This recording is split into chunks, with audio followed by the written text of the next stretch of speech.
Ok, donc on va essayer de terminer ce soir le Mahamar de Purim Tafshin Chavtet, 5729-1969. Donc pour ceux qui ont le texte, c'est à la page 144 et nous allons donc commencer le paragraphe 5. וזהו גם עניין בימי הפורים. Donc, nous allons essayer de définir ce que sont ces jours de Purim. שאף שהיה אז מעמד ומצב דאסתר אסתיר פניי ביום ההוא.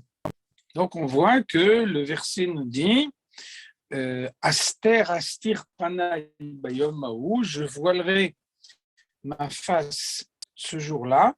Donc, Purim est une fête qui survient pendant la période de Dieu, n'éclaire pas le monde de façon évidente.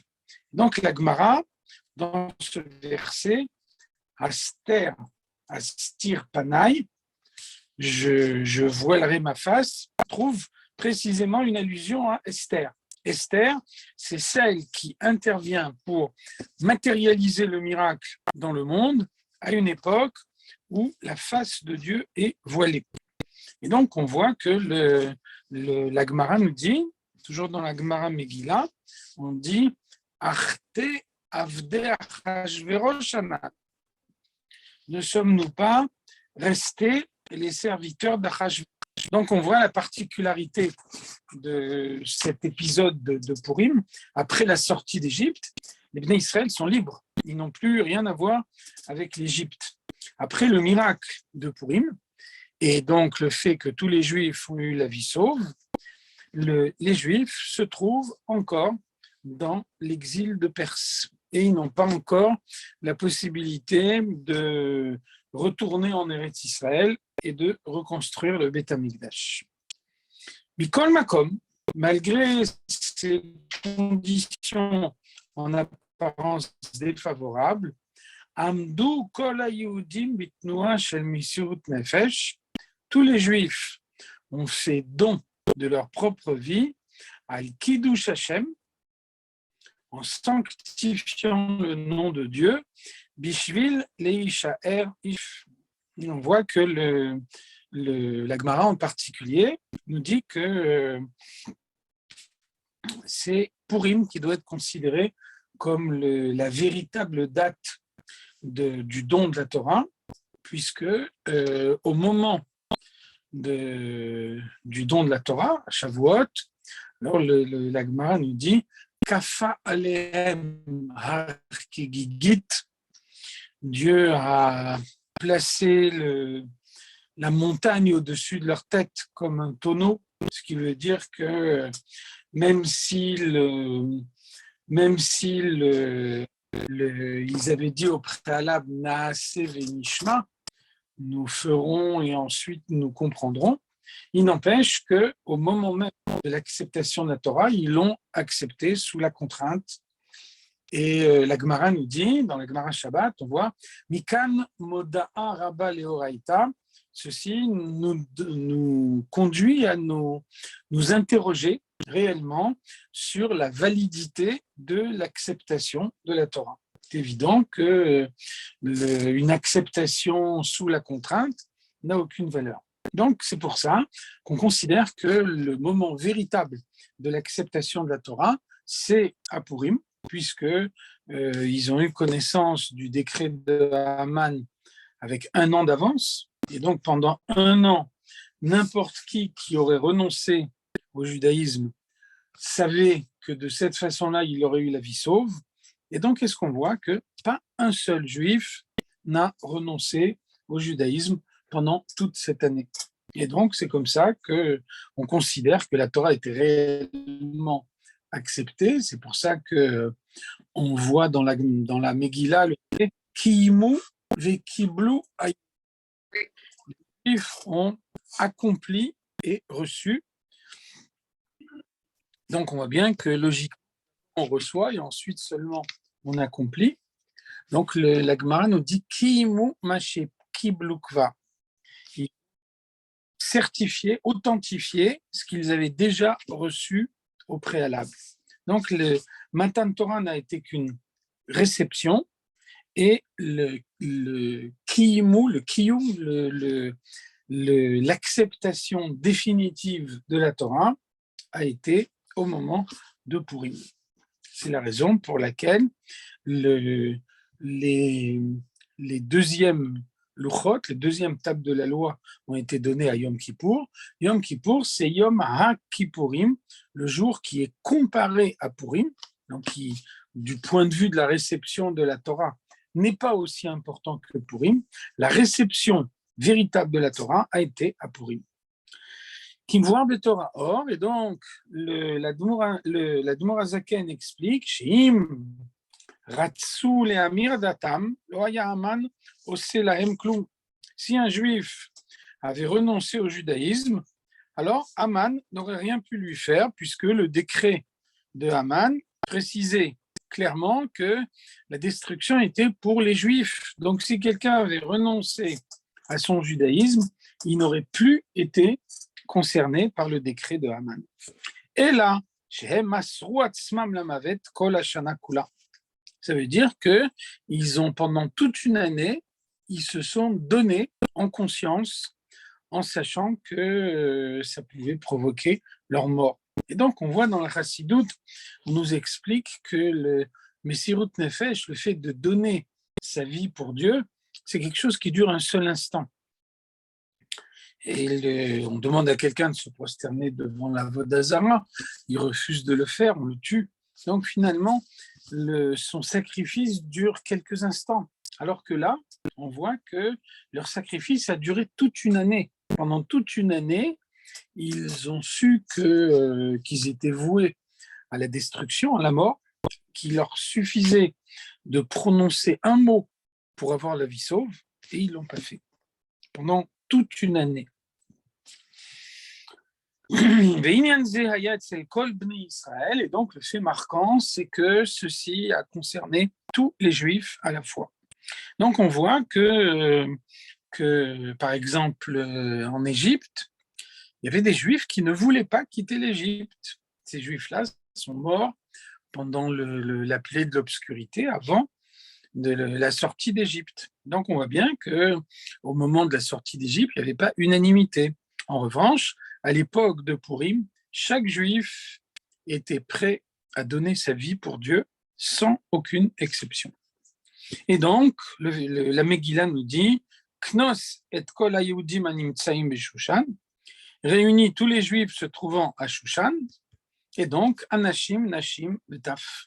Ceci concerne les hommes, les femmes et les enfants, tous à la fois, se sont sacrifiés, ont fait don de leur vie pour conserver leur judaïsme. Qui me soupart de Midrash Chazal.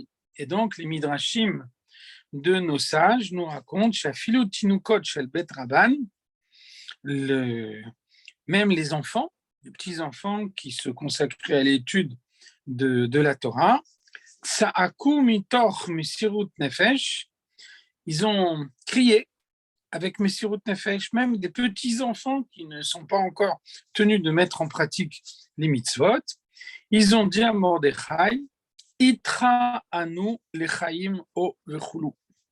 Ils ont dit à Mordechai, nous sommes avec toi, que ce soit pour la vie ou que ce soit pour le contraire de la vie.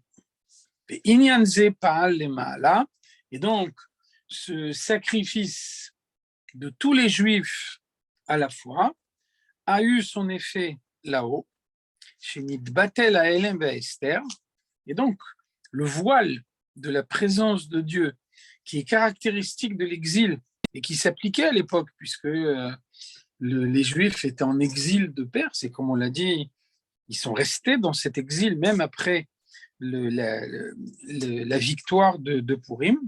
Et donc à ce moment-là, Naase Mahamad Matsav Shel Giloui, grâce à ce sacrifice des Juifs, au fait qu'ils ont été prêts à donner leur vie plutôt que de se séparer de Dieu, eh bien, pendant la période de l'exil, on a obtenu la révélation de Dieu. Alors que la définition même de l'exil c'est cette absence de révélation. Il y a des énasségam, les matins, des bitoul, axera.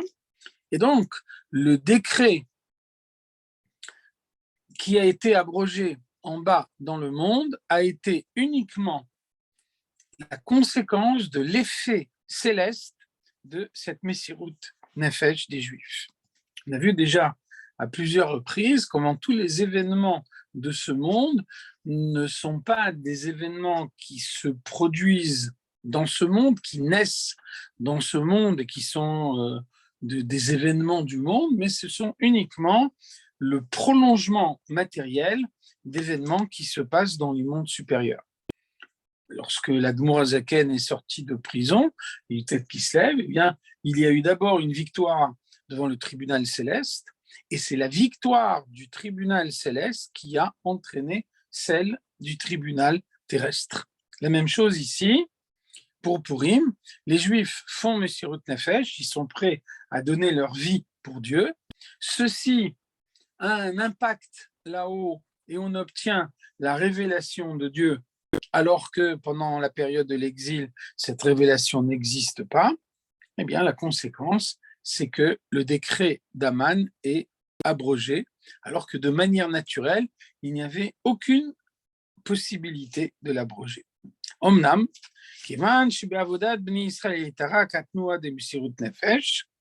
ça veut dire que les Juifs ont fait don de leur propre personne, mais ils n'ont pas encore transformé les forces de leur personnalité. Ils n'ont pas transformé leur intellect, ils n'ont pas transformé leurs sentiments. Mais Messirut Nefesh, c'est une situation éphémère. Vous connaissez l'exemple qu'on cite dans la Chassidoute, un homme qui est poursuivi par une bête sauvage arrive à courir très vite. Dès l'instant où il n'est plus poursuivi par cette bête sauvage, il n'arrivera jamais à courir aussi vite. Et même s'il cherche à se convaincre lui-même qu'il est poursuivi par une bête sauvage, eh bien, il n'arrivera pas à courir aussi vite qu'au moment où il est réellement poursuivi par cette bête sauvage. Ça veut dire que dès l'instant où le moment de danger est passé, l'homme redevient ce qu'il était au préalable. Alors on voit qu'ici, il y a un danger, le décret de Haman. Ceci provoque un sentiment de Messirut Nefesh chez les Juifs, ce qui veut dire qu'ils sont prêts à donner leur vie pour Dieu pendant toute une année, mais profondément, ils ne sont pas changés. Et donc, dès l'instant où le décret est abrogé, ils redeviennent ce qu'ils étaient au préalable, ce qui veut dire que leur intellect n'a pas été modifié, leurs sentiments ne sont pas encore modifiés. Et en conséquence, leur amour et leur crainte de Dieu ne sont pas encore parfaites. Chez Azmiya Dehen Nigalin, parce que si non seulement ils avaient fait Messirut Nefesh, mais qu'en plus, ils avaient modifié les forces profondes de leur personnalité, leur intellect et leurs sentiments, leur manière de raisonner et leur manière de ressentir, à ce moment-là, le Mashiach serait venu immédiatement. Mais donc, il y a eu un miracle, ils ont eu la vie sauve, mais ils sont restés en exil parce que la transformation n'a pas été une transformation profonde. Ça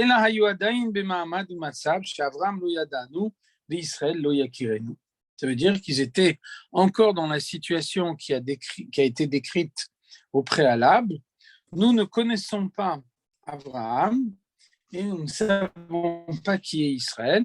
Nous n'arrivons pas à ce niveau de prise de conscience de la présence de Dieu dans notre existence à laquelle sont parvenus les Avot, les patriarches. Et donc, quand un événement exceptionnel se passe, alors à ce moment-là, grâce à cet événement, on arrive à prendre conscience de la présence de Dieu, mais après, les choses redeviennent normales, et à ce moment-là, la prise de conscience qu'on avait au préalable disparaît.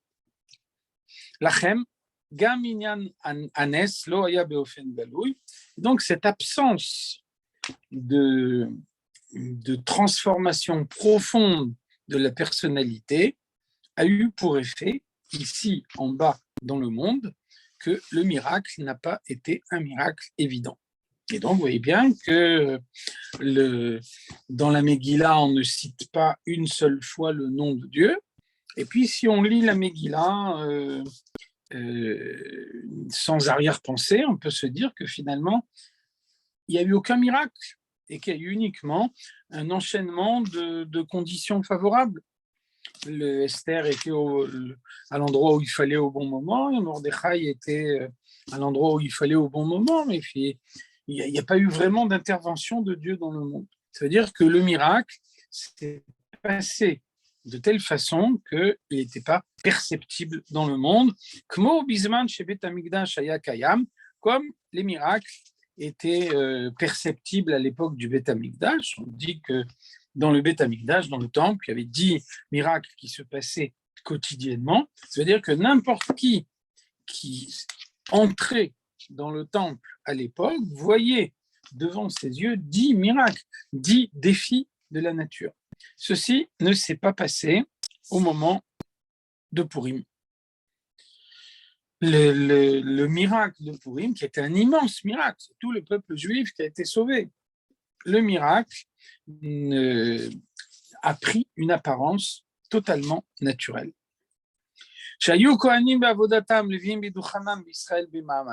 À l'époque du Beth Amikdash, les Kohanim effectuaient le service de Dieu, ils effectuaient les sacrifices, les Lévim chantaient pendant qu'on effectuait ces sacrifices, et les Juifs, Israël, étaient présents, puisqu'on faisait les sacrifices pour leur compte, et donc ils devaient également être présents.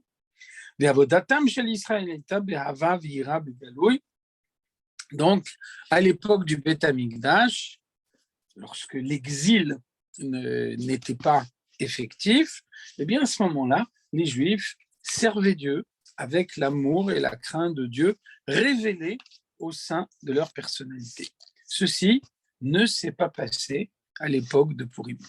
Les Juifs ont fait don d'eux-mêmes, ils étaient prêts à la mort pour ne pas remettre en cause leur attachement à Dieu. En revanche, leur amour et leur crainte de Dieu n'ont pas été raffermis. Et là, Anes Aya Melubash Bilvouché Ateva. Ça veut dire que le miracle de Purim était un miracle qui a pris totalement une apparence naturelle. Donc, qu'est-ce qu'on voit? On voit deux choses. D'un côté, un miracle naturel, un miracle qui s'inscrit dans les lois de la nature, est un miracle beaucoup plus grand que le miracle surnaturel. C'est pour ça qu'on voit que les Chachamim, finalement, nos sages, n'aiment pas les miracles. Un miracle surnaturel, un miracle qui défie les lois de la nature, c'est finalement, d'une certaine façon, constater un manque dans la nature. La nature n'a pas été capable de faire une place dans le miracle.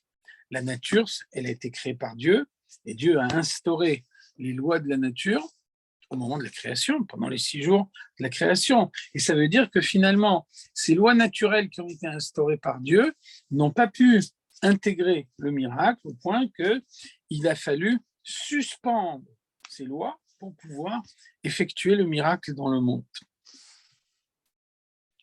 Donc, la qualité d'un miracle naturel, c'est qu'en même temps, on voit l'intervention directe de Dieu dans le monde, et en même temps, elle ne remet pas en cause les lois de la nature, donc la perfection de la création n'est pas remise en cause. Après, il y a toujours le revers de la médaille. Le revers de la médaille, c'est que quand un miracle est évident, on est obligé de reconnaître son caractère miraculeux. Quelqu'un qui rentre dans le Beth Amikdash et qui voit que la fumée de la combustion des sacrifices monte toujours droite vers le ciel, y compris quand il y a un vent très très fort, il est obligé de reconnaître qu'il y a un miracle qui s'est passé devant ses yeux. Inversement, quelqu'un qui vit l'épisode de Purim peut très bien dire il n'y a pas eu de miracle, il y a eu uniquement un concours de circonstances. והיינו שמצד עניין המסירות נפש שהיה אצל בני ישראל, donc les Juifs à l'époque de Purim ont fait don de leur propre personne, ils étaient prêts au sacrifice de leur vie, et naase shinui bechlalut hanhaga kfi shei bizman hagalut. Et la conséquence donc de leur Messirut Nefesh, c'est que Dieu a modifié les règles qui s'appliquent pendant la période de l'exil. La période de l'exil, c'est une période de voile, une période de non-intervention de Dieu. Et donc, là, Dieu déroge à ce principe et bien que les Juifs sont en exil, le reste, après le miracle, Dieu intervient. Kacher Galinu Martsenu, donc on voit bien qu'en l'occurrence, ils se trouvaient en exil, ils étaient en Perse, non pas en Eretz Israël. Mordechai Yoshev Besha'ar Amelech, et Mordechai était le conseiller du roi. Donc c'est pas Mordechai lui-même qui était le roi. Mordechai ne faisait que conseiller un roi des nations. Donc on était réellement en exil. Et donc la définition de l'exil, chez Ototeinu lo Rainu. Pendant la période de l'exil, nous n'avons pas conscience des miracles qui se passent. Les miracles se passent comme ils se passaient avant. Seulement, avant, c'était des miracles évidents dont on ne pouvait pas contester l'existence, alors que maintenant, ils se passent de telle façon qu'on ne les voit pas. Afilu ba'alanes eno makir beniso, même celui à qui le miracle survient n'en a pas conscience. Et donc, ça veut dire que ça a une incidence sur la halakha. Quelqu'un qui a eu un miracle dans un certain endroit, on voit que quand il passe devant cet endroit, il doit réciter une bénédiction. Et donc, cet homme-là ne récitera jamais cette bénédiction parce qu'il n'est pas conscient qu'un miracle lui a été fait. On voit dans la Gemara Brachot, la Gemara nous dit, imaginez un homme qui passe dans une rue et puis une maison doit s'écrouler sur lui. Et donc Dieu fait un miracle et l'homme tourne, il passe dans la rue suivante et au moment où il passe dans la rue suivante, c'est à ce moment-là que la maison s'écroule. Et l'homme ne voit pas ce qui s'est passé. Il ne sait pas que la maison s'est écroulée, il ne sait pas que cette maison a été retenue parce qu'à l'origine, elle devait s'écrouler sur lui. Et donc, il ne saura jamais qu'un miracle lui a été fait par Dieu. Et donc, il ne récitera jamais la bénédiction. Et donc, à Purim, c'est comme ça que ça aurait dû se passer. On aurait pu imaginer que le miracle soit entièrement voilé au sein des lois de la nature et qu'il n'apparaisse pas du tout comme un miracle, qu'on n'en prenne pas conscience. Alors, qu'est-ce qu'on voit? Raou kolame haaret shaya v'na'avechu. Il y a eu une transformation. Et donc, la Megillah nous dit, cette transformation a été telle que même les nations du monde en ont pris conscience. Ce qui veut dire que, à la différence de la règle qui prévaut pendant le temps de l'exil, l'intervention divine a été une intervention évidente. Qui n'a fal pachad ayudim alehem, et donc les nations ont eu la crainte des Juifs, et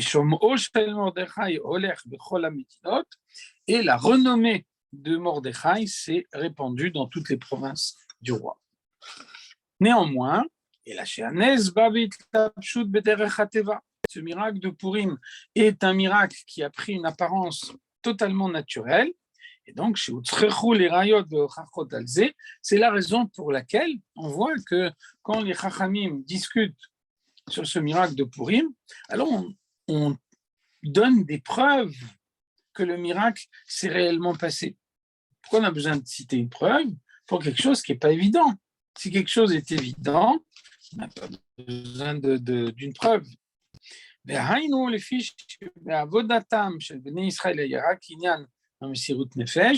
Et donc, l'explication de tout ça, c'est ce qu'on a dit au préalable.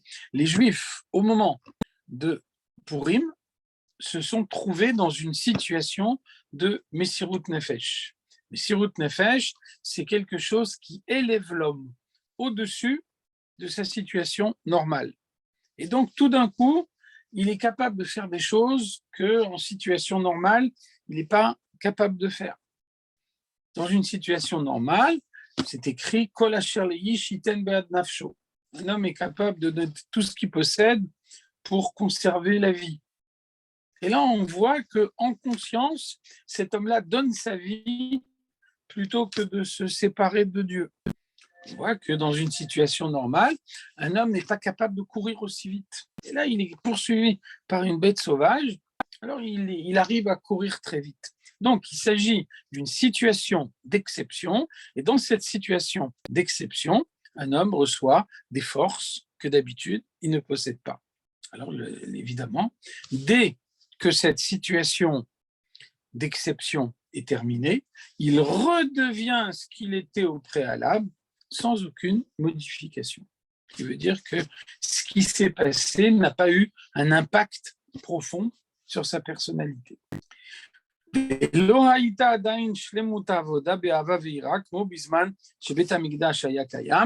veut dire que les Juifs, à l'époque de Purim, ne sont pas arrivés à un amour et à une crainte de Dieu aussi parfaits que ceux qu'ils ont pu avoir à l'époque du Beth Amikdash, lorsque la présence de Dieu était évidente dans le monde, il y avait des miracles qui se passaient dans le Beth Amikdash, et il y avait la lumière du Beth Amikdash qui se répandait dans le monde entier.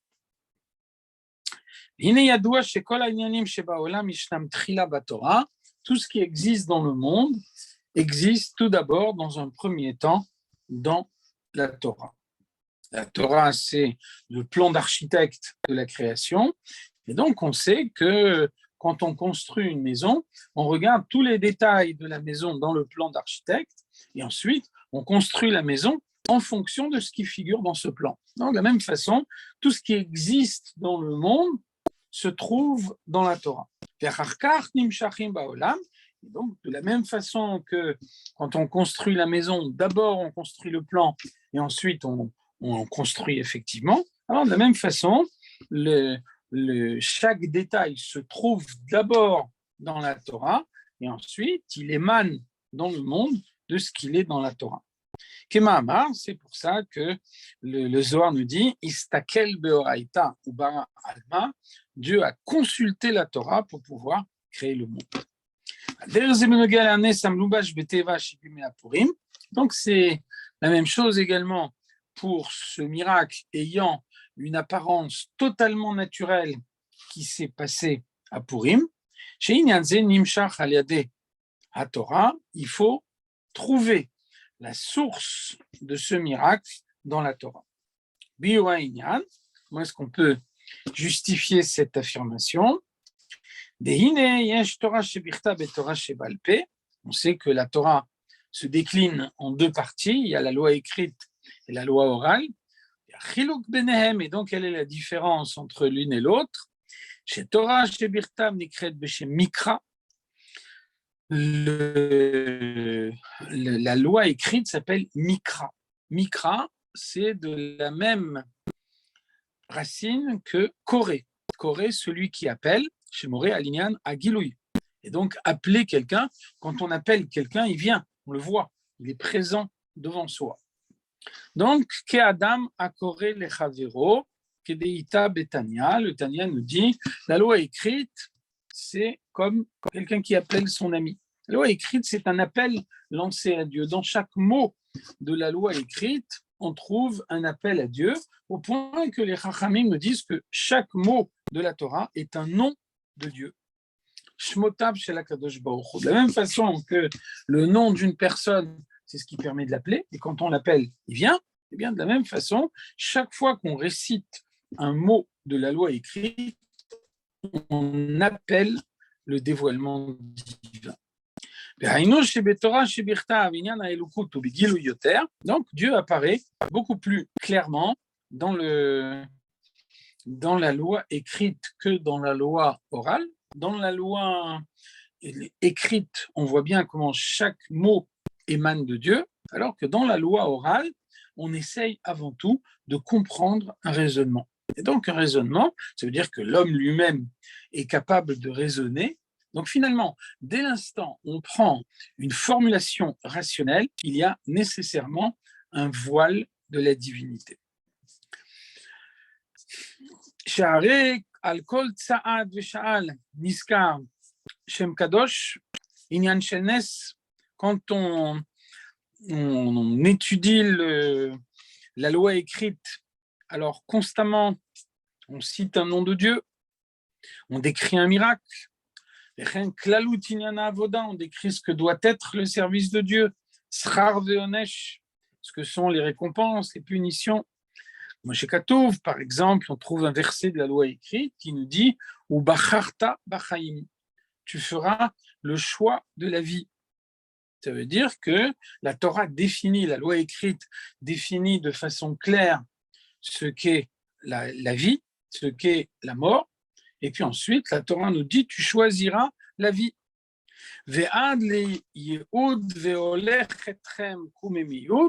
Et la Torah nous donne l'assurance que je vous conduirai avec la tête haute, lorsque le Mashiach viendra.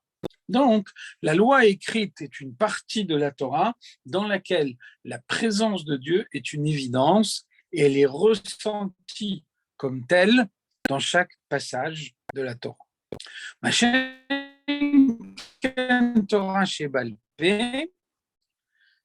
En revanche, dans la loi orale, alors on dissimule la présence de Dieu par le raisonnement de l'homme. Chez Atralata, le début de la loi orale nous parle de la nuit,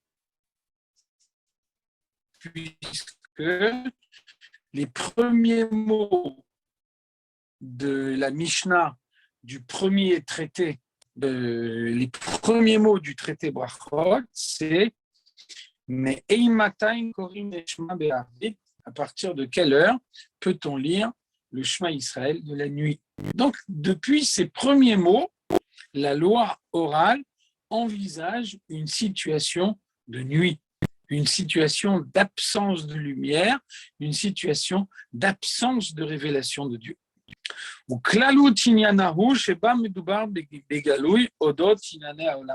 peut très bien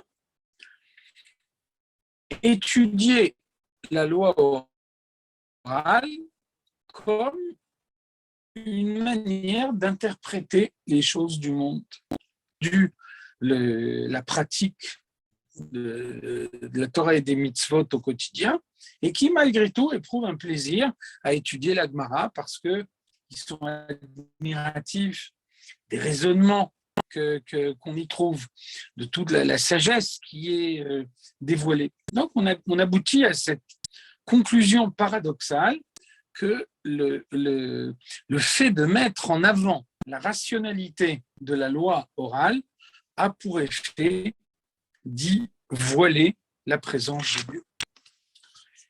Mais tiramisu, mais plus encore, Kedeita Betania, comme le fait remarquer le Tanya, שכשעיתון ראובן כך וכך ושמעון כך וכך, יהיה הפסק ביניהם כך וכך. היינו שמדובר אודות טענות כאלו, שאחת מהן אינה אליבא דאמת. הגמרא nous dit, voilà, Réhouven et Shimon se présentent tous les deux devant le tribunal. Shimon dit, c'est noir.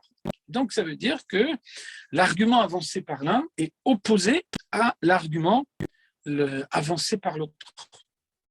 Ça veut dire qu'il y a ici nécessairement un des deux qui ment. Et donc, lorsqu'on étudie les arguments avancés par Réhouven et les arguments avancés par Shimon, eh bien, on est certain d'avoir étudié un mensonge. Alors, ça, c'est la loi orale. La loi orale, elle prend un aspect à ce qu'elle est profondément.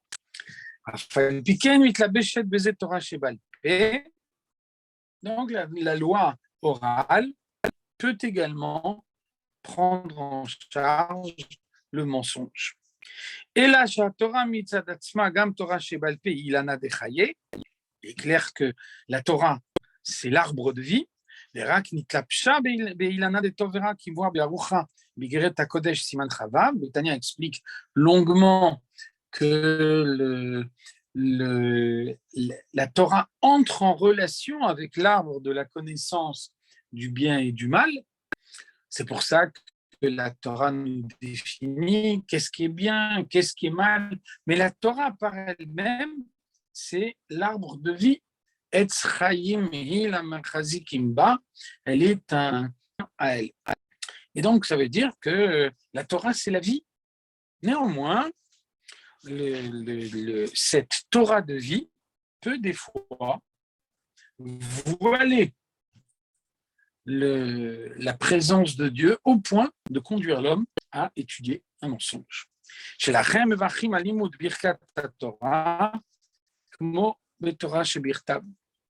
Donc, il est clair que la loi orale, c'est la parole de Dieu au même titre que la loi écrite. C'est pour ça que, de la même façon qu'on a fait la bénédiction de la Torah le matin, alors on n'a pas non plus le droit d'étudier la loi orale tant qu'on n'a pas fait la bénédiction de la Torah. On sait que bracha, la bénédiction, c'est de la même racine que brecha, un bassin, de la même façon qu'un bassin s'emplit de la pluie qui tombe. Et bien, de la même façon, la bénédiction, c'est un moyen d'attirer en bas dans le monde la lumière que Dieu nous donne pour pouvoir étudier la Torah. C'est-à-dire qu'après avoir fait la bénédiction, eh bien, on ne voit pas uniquement dans la Torah un raisonnement dans les termes de rationalité, mais on voit réellement la présence de Dieu au sein de la Torah. Dès l'instant où on a récité cette bénédiction, alors la présence de Dieu dans la Torah qu'on étudie est un fait établi. C'est pour ça qu'on fait une bénédiction en récitant le nom de Dieu. On sait qu'on n'a pas le droit de réciter le nom de Dieu en vain. Donc, s'il y avait un doute, si on n'était pas sûr au moment où on étudie la Torah de révéler la lumière de Dieu, alors on ne dirait pas la bénédiction, peut-être on la dirait sans mentionner le nom de Dieu. Donc dès l'instant où on mentionne le nom de Dieu dans cette bénédiction, ça veut dire que la lumière de Dieu qui est révélée grâce à cette étude est certaine. Chez Safek Brachot et Hakel, on a un principe d'une bénédiction, on ne la récite pas. En l'occurrence, on la récite, et c'est la preuve qu'il n'y a pas de doute. Il n'y a pas le moindre doute. Donc, on trouve une explication dans Geret HaTshuva qui nous dit que c'est la même chose pour le pardon de la faute. On voit que nous disons Dieu est miséricordieux et il multiplie le pardon. Donc, selon le même raisonnement, si au moment où un homme regrette ce qu'il a fait, si son regret n'est pas réellement sincère, alors peut-être que Dieu ne lui pardonnera pas. Dès l'instant où son regret est sincère, alors il peut être certain que le pardon est immédiat. Et c'est pour ça qu'en récitant cette bénédiction, nous disons effectivement le nom de Dieu. ולכן, כאשר הייתה גאולתם של ישראל במעמד ומצב הגלות גופה, et donc, les Juifs à l'époque de Purim ont été libérés et néanmoins sont restés en exil au point que le miracle qui est survenu a pris une apparence totalement naturelle. Et de même, le miracle de Purim, dans toute sa grandeur, est présenté par la loi orale, alors que, comme on l'a dit avant, dans la loi écrite, si on regarde la Megillah, on peut très bien penser qu'il y a uniquement un concours de circonstances, mais qu'il n'y a pas eu d'intervention directe de Dieu dans le monde. Donc le verset nous dit, Mordechai yatsa milifnei hamelech בלבוש מלכות תכלת בחור ועטרת זהב גדולה בתחרבוץ וארגמן. le Mordechai est sorti de devant le roi en portant tous les habits royaux.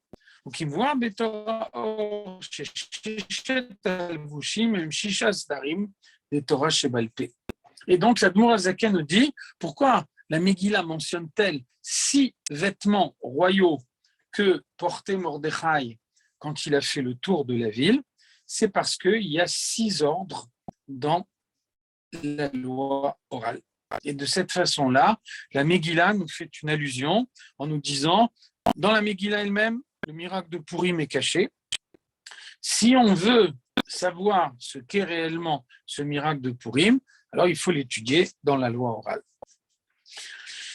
Malchut Zeseder Zraïm, donc on emploie le mot Malchut, royal, ceci fait allusion au premier des 6 ordres de la Mishnah, Zraïm, les lois relatives aux plantations, Moshe Katou, comme le verset nous dit, qui Eretz Totsit Simcha, la terre fait pousser la récolte.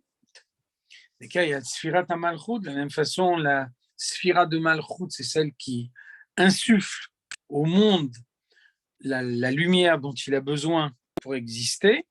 Trelet, l'azur, Zé Seder Moed, c'est le deuxième Seder de la Mishnah, Moed, ce qui définit les fêtes, la Shon Zman, donc ça c'est l'introduction dans le temps, Moshe Gatouv, comme le verset nous dit, les Chol Tichla Raitiketz, pour chaque chose qui se passe dans le monde, chaque chose limitée dans le monde, il y a toujours un terme. Vechur Zé Seder Nashim, il y a un Nukva chez Zounia Nachur. Ensuite, la soie, le chur, fait allusion à l'ordre de Nashim, les femmes, donc toutes les lois des relations conjugales, donc c'est l'élément féminin. Ve'ateret Zahav Gdola, ensuite il y avait une grande couronne en or, il y en a Keter, ça c'est donc cette couronne. Zé Seder Nezikin, ça c'est l'ordre de la Mishnah qui nous parle des dégâts causés. Kmamar Azal, Arotse Sheyarkim Yaasok Bedine Mamonot. C'est pour ça que les Chachamim nous disent il y a beaucoup d'astuces dans ces lois financières, et donc celui qui veut acquérir la sagesse doit étudier spécifiquement ces lois-là.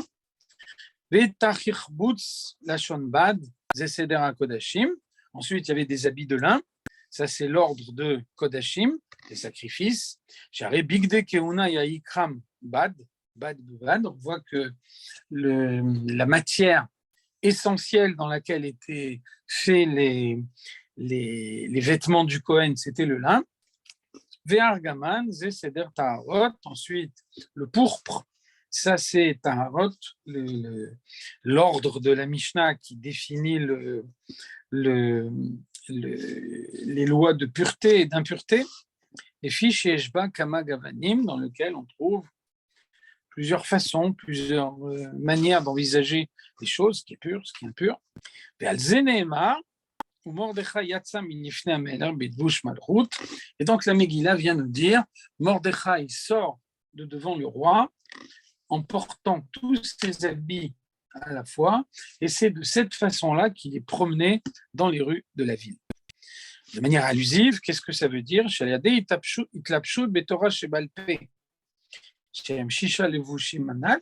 On a vu de quelle manière les 6 vêtements que portait Mordechai font allusion aux 6 ordres de la loi orale. Alors, de cette façon-là, on a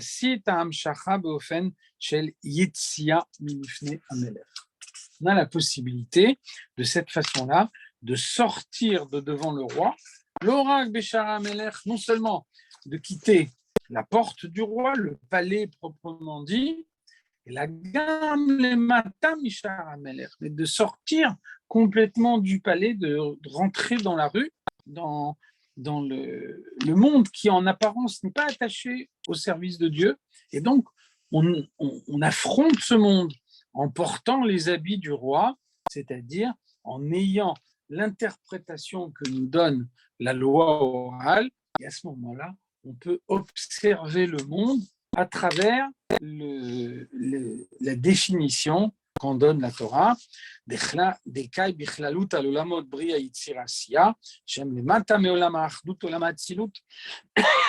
Donc, on révèle la lumière de Dieu, non seulement dans le monde d'Atsilut, le monde le plus haut, le monde de l'unité, celui où le mal n'existe pas encore, mais bien plus, on dévoile la lumière de Dieu également dans les mondes qui lui sont inférieurs, Bria, Yetzira, Asiya, là où le mal fait son apparition, il devient de plus en plus prégnant. Et donc, on a vu que Achashverosh, nous dit la Gemara, ça fait allusion à Dieu, parce que Dieu, Acharit Vereshit Shelo, Dieu possède le début et la fin, et donc de cette façon-là, on peut vivre dans un monde matériel qui est conçu, voir à l'évidence dans ce monde, grâce à l'étude de la Torah, de quelle manière Dieu possède le début et la fin, de quelle manière Dieu est attaché à chaque chose de ce monde. Il n'y a pas d'existence indépendante dans ce monde. Il y a des enifal gam les matash, Shahir, Shushan, Tzoala et Samecha. Et donc, comme on a dit avant, tout ce qui existe dans les mondes spirituels a immédiatement un effet dans le monde matériel.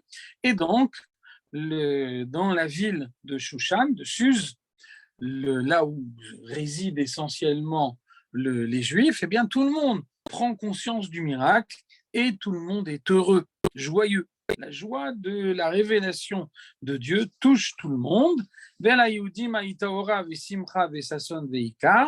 Les Juifs possèdent la lumière véritable, la joie, l'allégresse, l'honneur. Et donc, les Chachamim nous expliquent Ora zu Torah, quelle est l'interprétation qu'il faut donner à ce verset. La lumière, c'est la Torah. Simcha ze Yom Tov, la Simcha, la joie, c'est le jour de fête. Sasson zu Mila, l'allégresse, c'est la circoncision. Veikar et l'utfilin, et l'honneur, ce sont les tfilin, c'est-à-dire toutes ces mitzvot que Aman voulait abroger et qui, bien au contraire, ont été renforcés grâce au miracle. Et donc, on sait que toutes les mitzvot de la Torah ont été comparées aux tfilin, ce qui veut dire que quand la pratique de la mitzvah des tfilin a été renforcée, eh bien, c'est la pratique de toutes les mitzvot à la fois qui a été renforcée. Et Gamora vesimcha vesasson veika kipshuto, on a eu également, au sens le plus littéral, la joie, la lumière, la joie, l'honneur, l'allégresse. Le Shehareh en mikra yotse mide pshuto, en effet, un verset ne peut pas être départi de son sens simple. Ça veut dire que vraiment, au moment du miracle de Purim, tout le monde était heureux. Et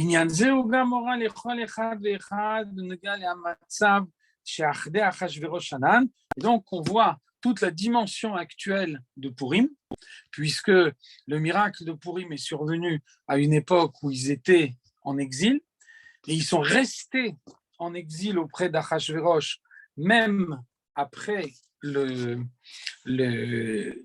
victoire, le miracle de Purim. Donc, c'est une situation qui est comparable à la nôtre.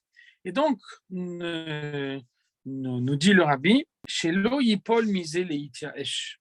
Le premier enseignement de Purim, c'est que l'exil ne doit pas suggérer le désespoir.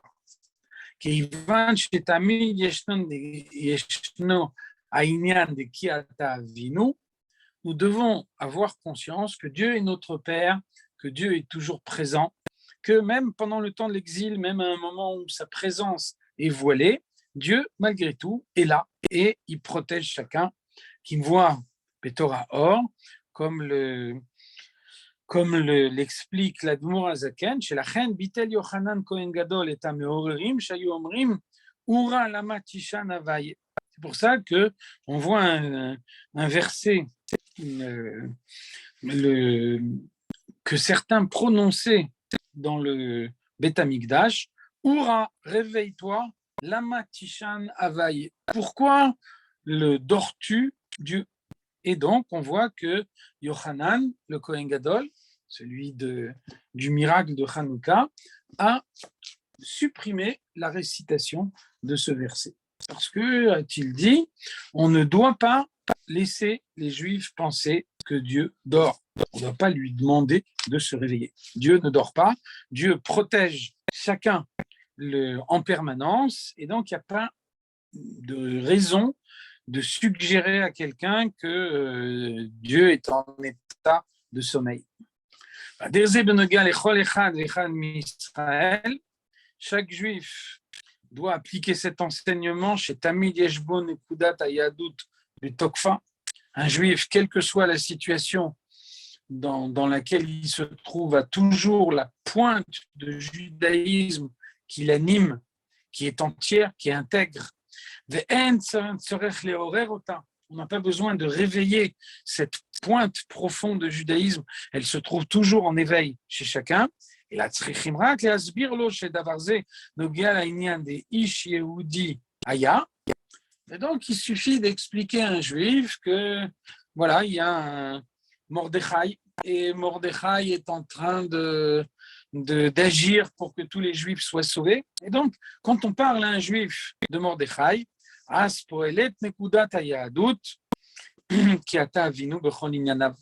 moment-là, ce juif prend conscience que Dieu le protège, que Mordechai intercède en sa faveur auprès de Dieu, que Mordechai, c'est le chef de la génération. Et donc, de cette façon-là, un juif ressent la présence de son judaïsme dans tout ce qui le concerne. Et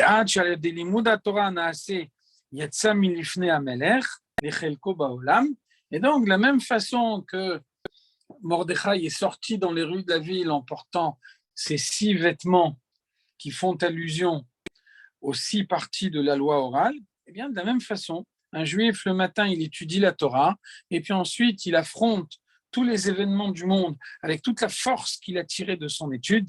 À ce moment-là, il devient le roi de tous les événements matériels auxquels il est confronté tout au long de la journée, et il peut transformer ces événements, comme la Megillah nous dit, tout est transformé.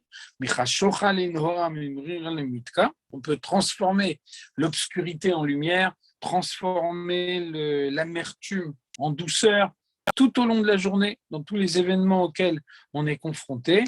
Et c'est toute la mission qui est confiée à l'homme dans ce monde. Dieu nous envoie dans un endroit obscur, dans un endroit amer, et il nous fixe pour mission de transformer cette obscurité en lumière et de transformer cette amertume en douceur. Et donc